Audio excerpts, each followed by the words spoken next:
episode of Talking Team Durham, where we get up to date with everything sporty at Durham University. My name is Dave Caldwell, and I'm joined again by former Director of Sport, Peter Warburton. Hi, Peter. Hi, Thanks for joining us. And it's a special edition because we're talking all things rugby, and the reason why it's particularly special is we're celebrating the 150th anniversary of the rugby club this year. So I'm joined by head coach Culley. Thanks, Si, for joining us. No worries. Thanks for having me. And assistant coach Rob Vickers. And we wanted to tell this story because it's fairly unique. It doesn't happen that much, but I think it's fair to say it's very Durham, in that Durham, you never leave Durham once you're here. And Si and Rob are both students here and actually taught by Peter. So I'm hoping there's some anecdotes to go along the way, but gone on to have fantastic rugby careers, coaching and playing, and now back at Durham coaching our university rugby team. So thanks, guys, once again for joining us. So Peter, do you want to start right at the beginning with Si and Rob? Yeah, I'll go back in time. So probably Si first, then Rob, the same question really. Over many years, I've often said to people, and why did you apply to Durham and how well planned was it? I don't know why I'm not convinced that you were massively planning to come to Durham. So tell me, why Durham, Si, to start with? My grandfather came to Durham, played rugby, got his rugby colours. It was always going to be where I came as my first choice. Wow, that's good. That's a good answer. Rob? It wasn't Durham to start with, although it became Durham very quickly, but it was more the environment. I wanted a collegiate university. I wanted that sort of feeling of care, perhaps, that you had a smaller community within a bigger university. So somewhere, Newcastle, Sheffield, for example, didn't suit what I think I wanted out of university at that stage. So I had a friend who had come up here from school, Becky Chollower, who also did the same degree that I went on to do that you taught. And so it sort of, I was shown that direction as an avenue, and came up here and just loved the place. And once I'd been here for a visit, that was it. I was definitely going to come. Brilliant, thank you.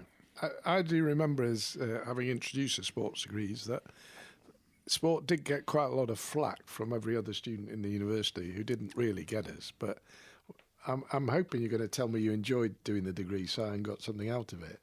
Yeah, I loved it. I thought it was so varied, and I thought the way you kept the modules across a really broad spectrum of subjects, areas, allowed us to explore the bits that we found our interest in. I ended up going more down the coaching line, and I ended up going off somewhere else to do a master's in coaching because we didn't have a master's here at the time. But it really allowed me to hone my enthusiasm for my area over a period of time. Brilliant. Rob? I think there was lots of, I think Durham in particular brought lots of people together who were very driven. And the course that we did provided another group of people, I think it'd be 35 or so in our year group, that opportunity to come and be driven here as well. And so, the course itself was given a little bit of stick, but I don't think in any sort of maliciousness. It was, they understood that most people who came here on the sports degree were reasonable athletes of some form. But we also bought into the community of here that, everyone volunteered, and we know part of our degree was coaching in schools. And so we bought into the area, but then you look on to where our year group, and nearly a lot of those around us, they've gone on to be reasonably successful in whatever field they've gone at, which is something that Durham itself gives, but equally you as course lead and the lecturers you had on the course was really important with that as well. That's good. Yeah, well, it's nice to hear, years on, to hear that, I have to say. And it's gone on strength to strength. As you know, the sports degree was ranked number one in the country, I think, 2 or 3 years ago, which is fantastic. And it's now its own department. So, you were the founders, really, coming through the system that set up what turns out to be one of the highly sought after degrees at Durham now. But obviously you were here and took every opportunity to do what you loved, which was play rugby. So I'm going to start with you, Si. Just tell us a bit about your rugby time at Durham. I only really played my first year properly. I've turned out that I'm probably more of a do as I say rather than do as I do coach, and I got overtaken by the guys that were prepared to work harder on the field and train a bit harder off the field and look after themselves a bit better and apply themselves a bit better. But I was lucky enough to play. I had a really good fresher trial, and I think we'd lost Charlie Hodgson, who'd gone off to be pro. So everyone moved in one, and they had a gap on the wing. I turned up as a flanker, looked at the size of the Durham flankers, and thought, I'm going to be a winger. And blagged my way into the first team for 5 or 6 games in my freshman year. Played in a semi-final, and then more talented people who worked harder came along and took my place after that. Well, it was a great time, and it's still probably the most memorable game I've ever played in was the semi-final at KP when we lost to a really, really good Northumbria team. Yeah, they were strong in those days. Yeah. Did you play any college rugby at all? Yeah, so my second and third year, I played a little bit. I sort of once I knew I wasn't gonna sort of be playing for top end uni rugby, I lost a bit of the drive to play. So I dabbled a bit of college rugby, but I ended up starting the women's college team at Collingwood and coaching that for my second and third year, which was really sort of the first consistent bit of coaching that I did. But I played a few games at college and quite enjoyed it. I remember one as a fresher running across from training on a Monday night to be able to play in the second half of a floodlit tournament, which at the time was a really, really good experience. Yeah, brilliant. Yeah, and floodlit rugby's gone mad at Durham now, of course, as you know. And and Rob, I remember standing at Twickenham and you coming up to the podium. So it was one of the great games at Twickenham. Was that the year that we scored a try from our own try line? Yeah, I wasn't involved in that No. at all. I watched it from the centre spot, really. They went over my head and then around me, and I stood and applauded. I thought, that was brilliant, well done. It was one of the great tries. And in fact, Phil Marshall, I think, was it Phil who got it on video for Sky? Somebody did, can't remember. Yes, yeah. Anyway, tell us about your rugby career, because that was impressive at Durham. I think, from what Si's alluding to there, I was probably the opposite. I had very little talent, but I was prepared to try very hard. I suppose the first few years I was at Durham, I sort of worked my way through, played second team, played first team for a few years and was captain. And I think looking back, it was 2000 when I came here, or when we came here. Rugby being professional wasn't necessarily a thing at that point. It had been pro for a couple of years. There was options, but you didn't know how long it was going to keep going for, what the sustainability was. So actually, the degree at that point was far more important than playing rugby. And I probably got the balance a little bit wrong and spent more time training, playing rugby than doing my degree. But when I finished my degree, it was a conversation with you of, at that point, I was probably about 85 kilos. And not big enough to play in the front row as a professional entity, and still not talented enough. And you'd said, well, why don't you come down and work for me at Maiden Castle and take ownership of the gym, the fitness facility as it was, and drive forward DU on fitness as a conditioning coach, and work with Dan on that. And so for 3 years, I worked alongside you doing something whilst I did a master's in the business school to give myself a little bit more of a lift academically. So that then whatever happened with rugby could happen naturally, and you always had that fallback position. And after a couple of years, I was noticed and signed for Newcastle. So I'd worked here for 3 years in the end, and then went off to play rugby. I ironically got bored straight away because our working day was a lot shorter than I was used to. So that I then came back, and for the next 3 years, I worked a 25-hour-a-week contract for you as a conditioning coach, because around the rugby I was doing, I just needed a little bit more to fill my time. But no, my rugby career was probably better than most would ever anticipate, and made lots of memories, had lots of good times, but was able to work hard. That was a big thing for me. I needed an avenue to be able to just try hard and see where I got with it. Brilliant. And from there it went on, as Dave's going to pick the story up, I think, in terms of the rest of your playing career and where you went from there. Yeah, many people speak to me about, where do you come from and how have you got to England? And I keep telling people that sport is fantastic because, one, it provides opportunities, but it can take you anywhere in the world. And I guess before we talk about Rob and your career and where rugby took you, Si, you've definitely rugby has taken you places. It's taken you places to some prestigious jobs in the university rugby sector, but also taken you over the world. Why don't you reflect a little bit on your experiences and maybe how they came about and what you've taken away from each of them? Yeah, I think it's really true that sport can be a unbelievable conduit to opportunity, and if you're prepared to take yourself out of your comfort zone, it can take you all around the world. I initially used sport to go abroad just straight out of school before I came to Durham, and went and played rugby in Australia for a year. Worked in a boarding school coaching, got a real taste for the coaching aspect of it, which I then built on during my course here. And then fast forward, I worked for the RFU, and then I went to work for Northumbria Uni as head of rugby. And after about 6 years there of doing quite a lot and taking on far too many side projects at the same time, I felt a bit burnt out, and looked around and thought, I fancy a bit of summer rugby. And my one of my best friends was getting married to a Canadian girl who played for Canada, and there was a good club out there that was looking for a coach. So I took the opportunity to leave a really secure, decently paid full-time coaching job and go and be a part-time amateur rugby coach in Canada for 6 months. But it was the fresh start that I really, really needed. And rugby out there being a summer sport, I was coaching in bare feet and a vest, and it was 30 degrees every day. And the old school rugby values out there are unbelievable. Everyone stayed in the clubhouse after every training session. Everyone sat out on the balcony. All the clubs in Edmonton got together on a Saturday night, and all the coaches we sat together, and it really helped me fall in love again with the sport for what the sport can be at its best. And off the back of that, I decided to stay abroad and went to New Zealand for 3 years and coached Prem's rugby in Wellington, which scratched that itch I'd always had to test myself outside of the university sector. Really, really steep learning curve in a tough environment, but I really enjoyed it. Really enjoyed the culture. But I knew I always wanted to come back to the university game in the UK, as I think that's where my sort of true love of the game it sits. So, out of all those experiences, which one do you think shapes you the most for the coach you are today? That's a good question. I think they've all been influential.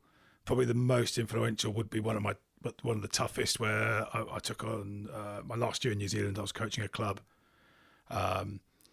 where it was a really storied, established, famous club that was just starting to struggle. They had a bit of a decline, had a few cultural issues, and I couldn't get my pitch right culturally. I was working across different nationalities in a group where perhaps I wasn't necessarily the most welcome person to step through the door, but I had a very strong director of rugby there who really tried to help me and helped formulate what it was required to step up and coach those guys who are either pro or very established high level semi-pro guys, because I've never had that playing background myself. So it was just taking myself from being an enthusiastic younger coach to being probably a little bit more cynical, direct, firm in my thought process, and in my delivery. Although it was a really, really tough year, it was quite emotionally incredibly tough coaching them for the season. It was incredibly influential over how I've been at times since. Okay. And then how have you managed to come back to Durham? You have all these wonderful experiences, yet you're back in the Northeast where it all began. Yeah, I think that was always the plan. I remember when Peter advertised the job first, the very first time he advertised it, and I had a look at it, and I didn't have the experience to go for that at the time.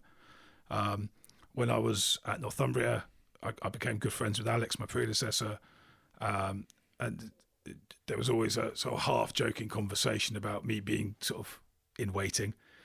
He once said he was never going to stand on a train platform with me. So it was... When I was out in New Zealand and Alex got in touch saying he knew he was probably going to be winding down at some point over the next 3 or 4 years, if there was an opportunity to come back, he'd be keen to work with me. We knew that our son was on the way, and actually that it was probably a good time to go back towards where grandparents were, at least in the right hemisphere. So we moved back. There was a part-time coaching job up here, coupled with a job in the community department. allowed me to spend a lot more time with my son for the first few years. And then when Alex went off to have his hip replacement, I was able to step in on secondment, and that was actually really nice timing with Louis going to school. Yeah. And then to step up into a much more full-on role, where perhaps, but now he's at school, I'm able to do that. Whereas I got to spend an awful lot of time with him in his first 3 years of his life because I was only I was back up to the DOI, which was really, really great experience for me. And then, Rob, you're one club man at Newcastle, but even then, rugby at Newcastle's taken you all over the world as well, and playing in European competitions against the French and Irish and other countries. I guess, tell us a little bit about your journey as a professional rugby player. You talked about the start, how being underweight to start.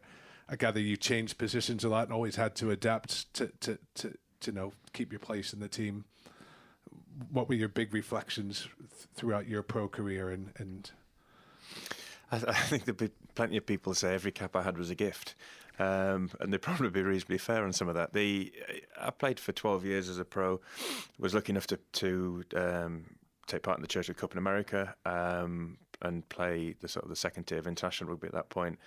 Travelled to Georgia with Newcastle, all over Europe. But the thing I always found like so reassuring and refreshing was that every club you went to, the welcome was the same. After the game, you all you'd have a beer together, and you were all looked after and dealt with as people. There was kind of what happened on the pitch was left behind. There was a real camaraderie to rugby. I mean, a lot of people travelled around, so you never knew how long you'd be at a club for, or when you'd come across someone again. And so I got to travel around, lots of games, play lots of times in the Premiership, and I suppose it was really strange, or I found it strange for my daughter. She was growing up, the first 4 years of her life I was playing professionally, and her normal was coming onto a field in front of 10,000 people at the end of a game and wandering around a rugby pitch, which for most people will never be normal. And really for her, I tried to make a point of it not being normal because it was so. I was so lucky to be able to call rugby a job. I got there was bits that you didn't want or that were harder to take, so that there's a lot of pressure that came with it, which I think over time has shaped me quite nicely. There was I suppose that sort of drive to perform, but every day you were given the opportunity to get better, and that for me was something that was hugely important. Actually, to sit still and not want to improve, I struggle with that as a sort of as a personality trait. But everyone's different. That can suit people. But for me, it's like, how do I get better today? How can I be better tomorrow? And that cycle of continuing, which rugby really gave me. And I'll be forever grateful for Peter, because when I came to Durham, he sort of slid me in the back door, really. And then his I think really his sort of friendship and mentoring through the years I was working at Durham and studying, but also the early coaches through back end of school. But at Durham, Ted Wood and Fergus King, and the influence they had on me personally was huge. And then a little bit later, Phil Harvey, who came in, who we won what was Booster then. Those coaches and the people that I got to interact with as a rugby player, really shaped my personality. Then you go to Newcastle and like John Fletcher and Peter Walton and significantly Steve Black, just huge. And where I work now and the way I interact with Si and the players at Durham is very much built on the foundations that they gave me when I was playing. And I really can't sort of say strongly enough how important that was to me. In its influence of getting me to this point. It's influenced me as a dad, as a husband. My wife would probably say no, it was a good thing, but you try to be a good role model for your family. And Peter, when we got married, Peter at our wedding, and we had a free-ish bar. But we charged £1 a drink, and that was because I'm a Yorkshireman. I didn't want to waste anything. And so we had a free bar, as in everything was provided, but you had a £1 donation. And at a week or so afterwards, I rang Peter, and a week or so after I got back from the honeymoon, I rang Peter and said, I need to speak to you. He said, well, I've got I'm in a bit of a rush. I think I've got. It was a dentist appointment. I think I've got a dentist appointment. You could pick me up and take me. I thought, right, he's getting as tight as I am. He doesn't want to pay for parking, and so I picked Peter up from Castle and took him off to. I'm sure it was a dentist or doctor's anyway, and I gave him an envelope with some money in it, which was half of the money that we'd raised at our wedding that Peter had been at, and so my wife and I picked 2 charities to donate it to. But I think I've gone way off point from what the question you asked. But for me, it was that sort of what rugby gave me and what Durham gave me, and the people that I met was that closeness, that I suppose the trust, people who cared for you. And so we donated quite a bit of money to Peter, which went to the Zambia Foundation, which when Peter started that, it asked me to help get up and running, and we did the first year of events. But then I never went to Zambia the first year because I'd signed for Newcastle, and I signed for Newcastle on the Monday. And when I signed my contract, I said, "I've got my shoulder's a bit sore. Don't you worry, we'll get that sorted." So I signed on the Monday, and went for a scan on the Wednesday. Got the results on the Thursday, and then had shoulder surgery on the Friday. So that was my first week of professional rugby was getting scanned, and so I never went to Zambia in that first year, the inaugural year that went out. But it remains an important charity that I'm very close to. Actually, I know you were at dinner on Saturday, Peter, so I met with Molly and before the dinner. But yeah, in a roundabout way, rugby's presented me with so much. Travelling, yes, but so much on top of that, which has been hugely important to me. Yeah, well, I mean, you rattled off pretty much a who's who of Durham rugby, but also who's who of rugby in this country with John Fletcher and Blackie and the things they've gone off to do in their careers. So it's no wonder you've had that experience. And you're probably a little bit harsh on yourself, because I've watching you play a few times as my son was playing rugby himself. Never seen anyone so clinical from 1 meter out. But I think that's been a little bit generous. I think 1 meter was probably half a meter further than it actually was. It's a long range special, mate, wasn't it? But equally, I couldn't catch. So actually, if someone would just get close to the line and put the ball down and just keep it still, then all I had to do was pick it up and put it down again. So it allowed me to not knock it on when I was trying to catch it. But also, I think you're known, particularly around our lads and a lot of people that would know you as a player, one of the best scrummagers in the Premiership, particularly as probably a lot of you admit yourself as more undersized than most props, but no, I think you've had a long and great career at Newcastle. I think the caveat there was I was scrummaging with Carl Heyman, who was known as the world's best scrummager. So really, we joke about it. So to keep in touch with Carl, he managed to get me four England Saxons caps because he was very good. So he was a 1000th All Black, the world's best scrummager, and I just piggybacked on that and played for England because of it. So it's very kind of him. I do still keep in touch with him and thank him regularly. I still think you did all right after he left. So that brings us on to, I guess, the current times. What changes what are the biggest changes you've seen in student rugby? And it's pretty much open to both of you to comment. And I guess the challenges you guys had of players, and you talk about even in your journey so far, how rugby was definitely different back then. But what are the biggest challenges you see for our Durham students today? I mean, the changes are, you'd be quicker to label the similarities. It's not. It's the professionalisation of rugby is filtered down to where we are now with Bucks Super Rugby, which is pretty much a senior academy league at the top level, with guys doing full-time academics at the same time. It's it's an ongoing challenge to deliver the very best program we can, whilst still being mindful that we are Durham, and philosophically quite right, we are academics first, and that's non-negotiable. So we try to deliver the very best, most professional, well-resourced program that fits alongside the academic timetable that our athletes are required to deliver. And it's lovely seeing Paul off with Chiefs and Max with Falcons and Jamie with Waratahs. What I think is much more a thing to shout about is they've all got great degrees tucked down their back pocket. Jamie's got a master's in economics, Paul's got a master's in finance, and then they've gone to play pro rugby. and you've seen the guys who are turning down pro rugby to go and do something in the city or to be whatever their choice is. And I think that's an aspect of modern rugby that has still retained a little bit of a glimmer of what our guys went through, where they were. One thing that's definitely changed is the physical infrastructure. Oh, yeah. So I remember when I was captain, sitting in Peter's office. Peter's office used to be up above the athletics track. I'm not sure what it became, but he used to sit up there and spend most of his day daydreaming, looking at imagining himself running 60-second 400 metres and things. And I went in and said, Peter, I've got a bit of a problem.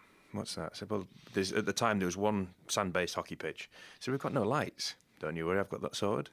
And so next thing we've got a single unit that went up to light a full pitch with three teams training at the same time. I was like, right, well, that's not really got that sorted, has it? But fine, it's better than we had. So then Ferg put his car at the end, and we had his car in full beam, and that was fine. So I got a bit more light there. And then we got a water-based hockey pitch. So there's this much. All right, I'll tell you what we'll do. When this water-based hockey pitch goes in, we'll put some outward-facing lights so that it lights up your pitch. So I think they put like 25 on the inside and 2 pointing out. So I was like, okay, that's a little bit better. And we still had this generator, so that helped. And then they put the sprinklers on. And if the wind was blowing, it would be west to east, wouldn't it? So the wind was blowing towards the grass pitches. Not only did we have an unlit pitch, we had a flooded pitch. So training over the course of the winter got worse and worse as the hockey lot were putting the sprinkler system on. We were just getting flooded over and over again by the wind ruining the grass pitch. So the physical infrastructure has definitely changed, and as I said, it allows for a sort of change in professionalism, having a full-time S&C coach on top of Cyan. He's as a full-time coach makes a big difference in the provision that you're able to provide or facilitate. Yeah, if you look at the training timetable the current guys undertake compared to what was on offer to us, just in terms of the support they can access, in terms of massage, physio, S&C. Skills coaches, scrum coaches, it's just none of that was there. That said, I think there needs to be a balance, and I think what we had is I suppose the modern terminology would be resilience. We had to go out and train on a Monday night on a wet pitch. There was no choice because we needed to train, and the flight lights went good. But what else do you do? Well, you don't train or you do train, and I think that also helps with that sort of team camaraderie that sometimes can be harder to find. Not necessarily with the rugby lads, but when lots of things are provided for you, and the effort to get that and the work you have to put in to achieve it is perhaps a little bit less. I don't know if that sometimes dilutes part of the program or helps it. I think you could sort of argue both ways, but certainly for us, everything was an effort, or lots of it was an effort to get through. And the year we won when Phil came in 2004. And still he wasn't a full-time coach, but he was a more permanent coach. Ted, I would say, volunteered. He was the face of Durham, but Phil came in as a full-time coached all of our sessions and then did a little bit more analysis and actually he professionalised the programme in the way it was done. On the back of all of the other bits, the nitty-gritty, that made a really powerful bit for us. Yeah. And here we are, we're coming up to Maybank Holiday Weekend and we're celebrating the 150th of the Rugby Club, and what a rich, great history we've had, lots of success, but I think more so than ever as I'm getting closer with the alums and helping organize the event about how much of a community it is. And I guess really looking forward to having seen the Barbarians team sheet earlier, and we might know a few of their line-out calls from the coach on the opposition. But maybe talk about the excitement building within the club itself about that weekend and celebrating our club. Yeah, there's definitely an energy building amongst the boys. It's brilliant. They've got a little bit of downtime now, but from the ones I've spoken to during the week they've had off, there's a fair bit of excitement brewing. Guys who've had niggles are telling me, I'll definitely be fit for the third. I'll definitely be fit. I think there's going to be a really good energy that will come through the group. There's a lot of guys who'll be their last game for the university, who will want to go out on a massive high. and it always is something special when you're connecting with the alumni. Durham is something special in terms of how the friendships you forge, the trust you gain. We're so parochial, but that's because of the environment that we have and the type of people who are here. If you look at the moment, I think probably the first message I sent when I knew I was going to be in charge was to Rob to ask him to come back on board, because I'd regretted it ever since. What an idiot. Yeah, because one of the things one of my biggest learnings as a coach is just how important it is to have a coaching group that trust each other, and it is actually hard to find in sport, particularly in full-time paid roles, is to find someone who you can absolutely trust. And I trust Rob and Ben, who's the third of our sort of year group who are coaching the first 15. I trust them utterly implicitly. And if there's something they disagree with, they can tell me. And if there's something they agree with, they tell me. But you're going to get honesty, because they care about the program and the boys so deeply. It's a connection that you can't fake that connection. You can't fake caring that much. So ultimately, it's going to be really special with thousands of old boys around, some of whom are some very, very aging ex-students. Yeah, and I'll just pick up on one thing you said, and it's, people who work in sport, it's not, people don't do it for the money, they do it because it's a passion. And I think the rugby club epitomizes, passion for the rugby club and for the students that they work with. I see it every day when I watch you guys train, when you guys play on a Wednesday, and it's just truly amazing, the investment. People like yourself and Rob and Woodsy and the volunteers. You think Paul Beatty's been around for so long around the rugby club, and even people no longer with us like Fergie and things like that, is really that passion, that love for the rugby club, which I think you guys epitomize it more than any other group that we have at the university, and it's just brilliant to see, and I look forward to celebrating on the weekend. And I guess, has there been any friendly chit chat with alums coming back and the Barbarians team? I mean, it is the Barbarians coming back.